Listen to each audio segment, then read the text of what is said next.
तो पुण्यात्माओं, हमारा विषय चल रहा था कि गुरु और इष्ट कबीर परमात्मा के सत भक्ति मार्ग में एक ही होते हैं, अलग अलग नहीं होते हैं। अब ये जो सारी जो प्रोसीजर वर्तमान में चल रही है, परमात्मा ने सत्सेवकों को निमित्त बना के जो शंका समाधान के प्रोग्राम चलवाए हैं, ये क्यों जरूरी हैं?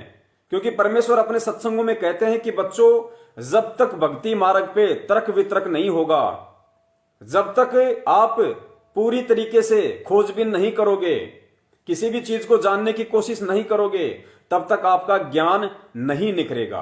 और जब तक ज्ञान नहीं निखरेगा तो पुण्यात्माओं, हम भक्ति मार्ग पे पूरी तरह से दृढ़ नहीं हो सकते।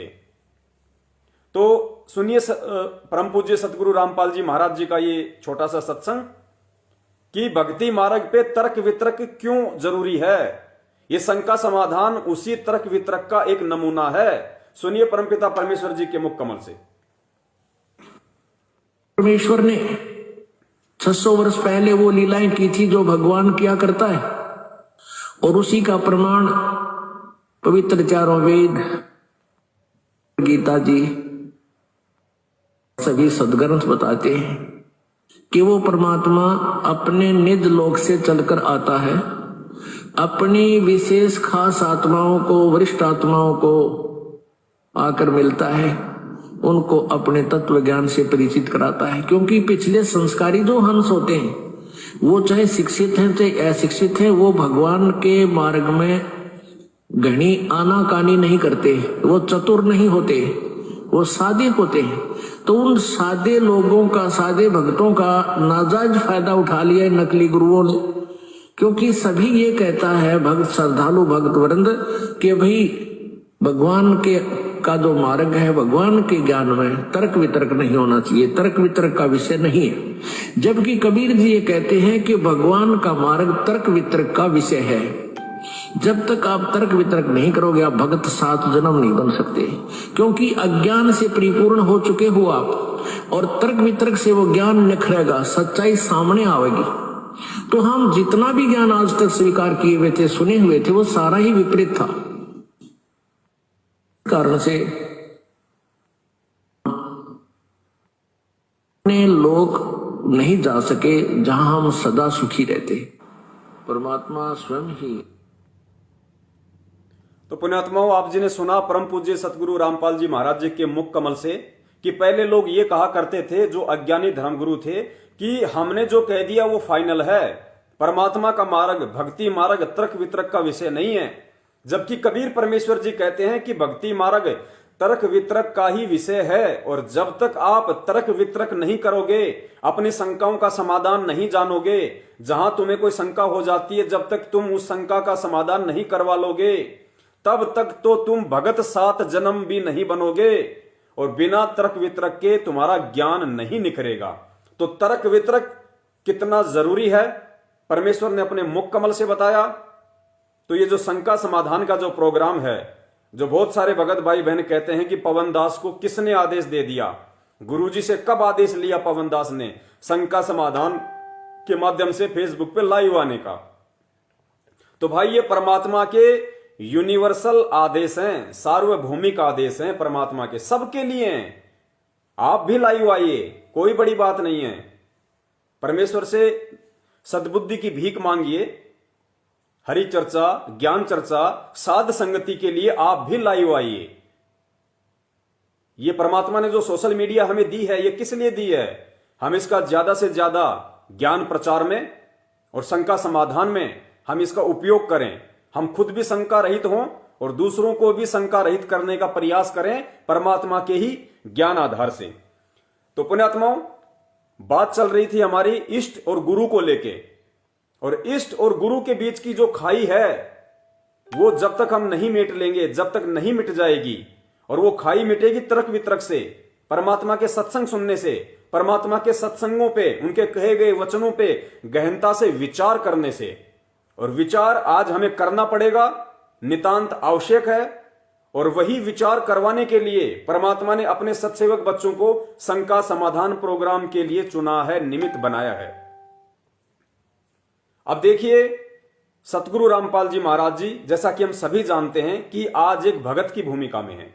वे सतगुरु की भूमिका में हैं और परमात्मा तो स्वयं है ही हैं। हम रोज नित्य नियम में परमात्मा की वाणी भी पढ़ते हैं कि साहिब से सतगुरु भय और सतगुरु से भय संत और धर धर विशाल वेश अंग खेलय आदि और अंत।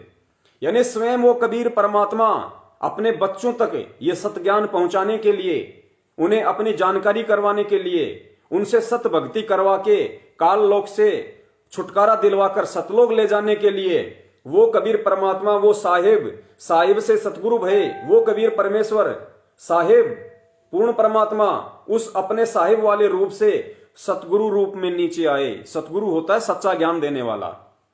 साहिब से सतगुरु भय और सतगुरु से भय साध, सतगुरु से भय साध, साध यानी भगत। और ये तीनों अंग एक हैं। कौन से? साध, सतगुरु और साहिब। ये तीनों अंग एक हैं। गति कुछ अगम अगाध, बस थोड़ी थोड़ी सा उनमें अंतर है, वो हमने समझना है क्या अंतर है। साहिब रूप में परमात्मा सतलोक में बैठे हुए हैं, सहशरीर हैं, पूरी सृष्टि का पालन कर रहे हैं परमेश्वर, सारे ब्रह्मांडों का पालन कर रहा है परमात्मा सतलोक में बैठ के। उस साहिब रूप से परमात्मा सतगुरु रूप धारण करके अपने तेजोमय रूप को हल्का करके सतगुरु रूप में परमात्मा नीचे आते हैं ज्ञान देने के लिए। और फिर परमात्मा किसी एक पुण्यात्मा का इस पृथ्वी लोक पे चुनाव करते हैं, उस आत्मा को अपना गुरु बनाते हैं, मुंह बोला गुरु बनाते हैं। क्यों बनाते हैं? एक भगत की भूमिका परमात्मा क्यों करते हैं? बार बार गुरुदेव ने बताया, भगत को यह समझाने के लिए कि भगत का अपने गुरु के प्रति क्या भाव होना चाहिए, कितनी श्रद्धा होनी चाहिए, भगत के क्या लक्षण होने चाहिए। वो एक उदाहरण पेश करता है परमात्मा कि एक अच्छे भगत में क्या लक्षण होते हैं, क्या क्या उसके गुण होते हैं, ताकि उसका सतगुरु उससे प्रसन्न हो और जल्द ही उसे वो वस्तु दे दे जिस वस्तु के लिए ये आत्मा युगों युगों से भटक रही है। तो साहिब से सतगुरु भय और सतगुरु से भय साध, ये तीनों अंग एक हैं, गति कुछ अगम अगाध। तो पुण्यात्मा वर्तमान में परमात्मा मुख्यतः जिन दो भूमिकाओं में हैं, पहली भूमिका सतगुरु की, सन 1994 से परमात्मा नाम दीक्षा देने लगे, तो परमात्मा सतगुरु की भूमिका में, और दूसरी भूमिका परमात्मा की साध की, भगत की भूमिका। तो इन दो भूमिकाओं में रह के ही परमात्मा जब तक यहां रहेंगे, अपनी लीला करेंगे, तब तक अपना सारा सिस्टम वो देखेंगे। लेकिन वही परमात्मा जो सतगुरु रूप में है, साध रूप में है, वही परमात्मा है, वही साहिब है। इस बात को हमने उनके द्वारा दिए गए तत्व ज्ञान से खुद समझना पड़ेगा। वो परमात्मा जिन दो भूमिकाओं में है, वो अपनी भूमिका पूरी करेगा। पुण्यात्माओं, अगर किसी फिल्म के अंदर किसी भी हीरो या हीरोइन को अगर 1 करोड़ या 50 लाख रुपए मिलते हैं कि तुझे भिखारी का रोल करना है, तो उस फिल्म में वो चाहे बहुत बड़ा रईस होगा, बहुत बड़ा अमीर आदमी होगा, बंबई में उसकी बहुत बड़ी कोठियां होंगी, 1-1 करोड़ की गाड़ियां होंगी, लेकिन उस फिल्म में जो भूमिका करने के लिए उसको दी गई है, उस फिल्म में वो वही भिखारी वाली ही भूमिका करेगा। लेकिन फिल्म देखने वाले यहां से उसको भिखारी नहीं मानते, क्योंकि उनको पता है कि ये एक्टिंग कर रहा है, ये भिखारी नहीं है, ये बहुत बड़ा अमीर आदमी है।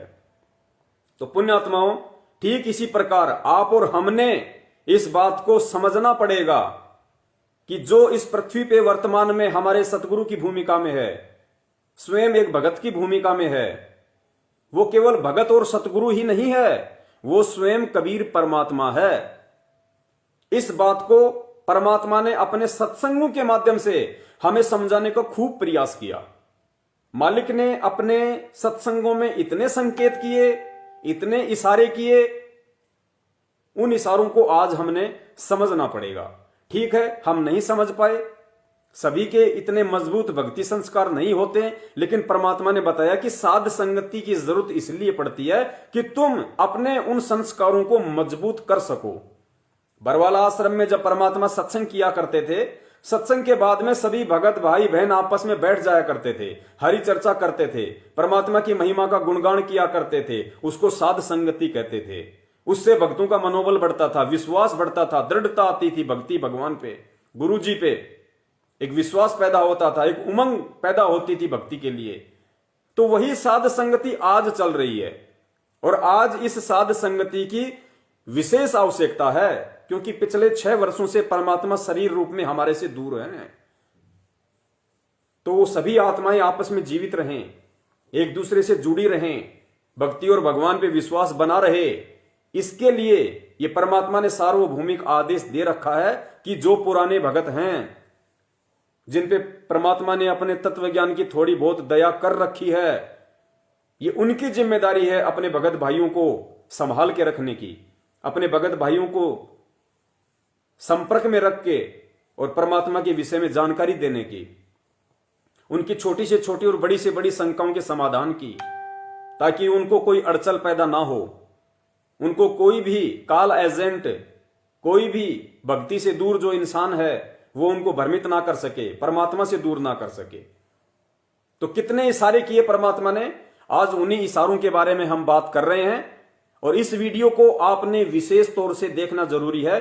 दास ने पहले कह दिया कि ये वीडियो भले लंबा हो सकता है, लेकिन इस वीडियो को आपने एंड तक देखना है और शेयर भी करते रहना है। और जब ये वीडियो समझ में आ जाएगा तो पुण्यात्मा इस वीडियो के अंत में जो फॉर्मूला है वो भी समझ में आएगा। और भले ही आज हमारा वीडियो चाहे कितनी बार डिस्कनेक्ट हो जाए, पहले वाला डिस्कनेक्ट हो गया उसको हम जोड़ देंगे, अगर ये भी डिस्कनेक्ट हो गया हम तीसरा शुरू करेंगे लाइव, आप लोग तुरंत जुड़ जाना। आज हमने वीडियो कंप्लीट करना है तो करना है, चाहे काल भगवान कितनी भी बाधा उत्पन्न क्यों ना करे। तो परमेश्वर ने सत्संगों में अपने विषय में जो जानकारी दी है, जो संकेत किए हैं, आज हमने उन संकेतों को समझना पड़ेगा। तो देखिए अगला जो संकेत दिया है परमात्मा ने सत्संग के माध्यम से, उसमें परमात्मा ने क्या बताया है। एक मुश्किल से 2 मिनट का सत्संग, और 2 मिनट के सत्संग में परमात्मा ने 4 टॉपिक इतने इंपॉर्टेंट बता दिए। 2 मिनट के सत्संग में 4 टॉपिक, और चारों के चारों टॉपिक ये साबित करते हैं कि परमात्मा के क्या लक्षण हैं, परमात्मा के क्या गुण होते हैं और परमात्मा कौन है। पहला परमेश्वर ने इसमें बताया कि अपनी महिमा बताने के लिए परमात्मा को इस काल लोक में स्वयं ही आना पड़ता है। जैसा कि पहले भी दास ने बताया था कि उस परमात्मा के अलावा जो सबसे ऊपर है, और गुरुजी ने क्या बताया हमें गीता जी पढ़ाते समय, कि बेटा कभी भी अपने बाप की डेट ऑफ बर्थ नहीं बता सकता, और बेटे को उसके बाप की डेट ऑफ बर्थ उसका दादा बताता है। तो पुण्यात्माओं, वो सबका जो दादा है कबीर परमेश्वर, जो सबसे ऊपर है, जिसकी जानकारी किसी को नहीं है, तो उसकी जानकारी यहां का कोई भी प्राणी नहीं दे सकता है। उस दादा ने स्वयं ही यहां पे आके अपनी और अपने विधान के विषय में जानकारी देनी पड़ती है। पहला टॉपिक इस ऑडियो में ये। तो इस टॉपिक से साबित होता है कि आज अपने द्वारा रची गई सृष्टि की जानकारी देने के लिए स्वयं वो दादा इस पृथ्वी पे आया हुआ है। किसका दादा? ब्रह्मा विष्णु महेश जी का दादा, क्योंकि ब्रह्मा विष्णु महेश जी की उत्पत्ति काल से हुई है, और काल का बाप कौन है? कबीर परमात्मा। इसलिए परमात्मा ने दादा कहा कि कौन ब्रह्मा का पिता है, कौन विष्णु की मां, शंकर का दादा कौन है? तो शंकर का दादा कौन? कबीर परमात्मा। तो पुण्यात्मा, वो दादा ही अपने विषय में यहां जानकारी दे सकता है, उस लोक की, सतलोक की, अपने द्वारा रची गई सृष्टि की। आज वो दादा स्वयं सतगुरु रामपाल जी महाराज जी के रूप में इस पृथ्वी पे प्रकट है, मौजूद है। केवल तत्व ज्ञान रूपी आंखों से उन्हें पहचानने की जरूरत है। पहला टॉपिक ये। दूसरा टॉपिक इसमें है कि परमात्मा मानव शरीर में आता है। गुरुदेव ने भी बताया कि परमेश्वर जब भी यहां आते हैं तो एक मानव का चोला धारण करते हैं। फिर परमात्मा यहां क्या बता रहे हैं इस ऑडियो में, हमें समझाने के लिए कि भाई जब परमात्मा इस लोक में एक मानव शरीर धारण करके आता है तो हम जो जीव हैं हम उस परमात्मा को मानव ही समझ लेते हैं। तो पुण्यात्माओं, ये गलती आज 70% संगत कर रही है। परम पूज्य सतगुरु रामपाल जी महाराज जी जो एक मानव रूप में आए हुए हैं, उनको मानव समझकर, कहते हैं ना, गुरु को मानुष जो गिने करे चरणामृत को पान, ते नर नरक में जाएंगे जन्म जन्म होए समान। और गुरु मानुष कर जानते वो नर कहिए अंध, ओवे दुखी संसार में आग गए यम की फंद। ये वाणियां आदरणीय गरीबदास जी महाराज जी ने बोली हैं। और वाणियां क्यों बोली हैं? वाणियां इसलिए बोली है कि जब वो परमात्मा इस पृथ्वी पे आएगा एक मानव शरीर में, तो कुछ जो आत्माएं हैं जो अज्ञानता में, मूर्खता में, नादानी में, देखा देखी में उस परमात्मा को मानुष समझेंगी, अपने जैसा मनुष्य समझेंगी। तो पुण्यात्माओं, ये गलती अब हमने नहीं करनी है। तो परमेश्वर यहां इशारा कर रहे हैं इस ऑडियो में कि परमात्मा जब यहां आते हैं तो मानव शरीर धारण करके आते हैं, लेकिन हम उनको एक मानव ही मान लेते हैं। दैट्स मीन अब हमने उनको मानव मानने की भूल नहीं करनी। ये परमात्मा इस ऑडियो में समझाना चाह रहे हैं, जो आगे आप सुनेंगे। तीसरा पॉइंट इस ऑडियो में है कि परमात्मा अजन्मा होता है। अजन्मा मतलब परमात्मा का कभी किसी मां से जन्म नहीं होता। सतगुरुदेव जी अपनी तरफ इशारा कर रहे हैं इस ऑडियो में कि परमात्मा अजन्मा होता है, स्वयंभू, स्वयं प्रकट होता है। आगे परमात्मा ने बताया कि संत भगत भी होता है और संत रूप में परमात्मा भी आ जाता है। मतलब परमेश्वर ने यह बताया कि संत रूप में जो संत होते हैं वो भगत को भी कहा जाता है संत। और साथ ही गुरुदेव क्या कह रहे हैं कि भाई संत रूप में परमात्मा भी आ जाता है। तो आज हम क्या कहते हैं? संत रामपाल जी महाराज, संत रामपाल जी महाराज। तो भाई उस संत रूप में आज वो परमात्मा आया हुआ है। भाई मैं आया हुआ हूं, ये परमात्मा हमें समझाना चाह रहे हैं। अब सुनिए आप ये ऑडियो, और इस ऑडियो में जो 4 टॉपिक हैं दास एक बार दोबारा से रिपीट कर देता है ताकि जब आप ये ऑडियो सुनोगे तो आपको ध्यान रहेंगे। और पुण्यात्माओं, परमात्मा का कोई भी शब्द अनायास नहीं होता, ये पूर्ण परमात्मा है। परमात्मा अगर सौपन में भी कोई शब्द निकाल रहा है तो पुण्यात्मा वो गहरा शब्द है। अनायास परमात्मा एक शब्द भी नहीं निकालता। तो परमात्मा के जब हम सत्संग सुने तो हमने एक एक शब्द को गहनता से सुनना है। 4 टॉपिक। सबसे पहला टॉपिक है अपनी महिमा बताने के लिए इस काल लोक में स्वयं आते हैं। नंबर 2, परमात्मा मानव शरीर में आता है और हम मानव ही मान लेते हैं। नंबर 3, परमात्मा अजन्मा होता है।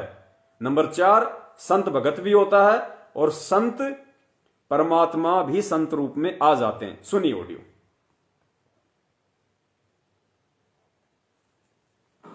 परमात्मा स्वयं ही अपनी महिमा बताने के लिए इस काल के लोक में आते हैं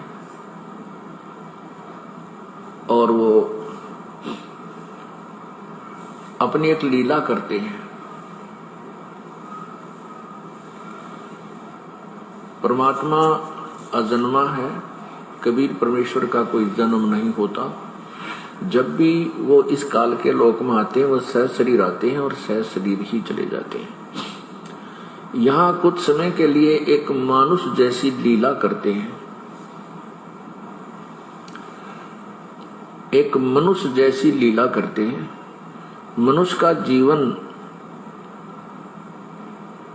जैसे एक मानव अपनी क्रिया करता है, यहाँ वो ऐसी ही क्रिया करते हैं।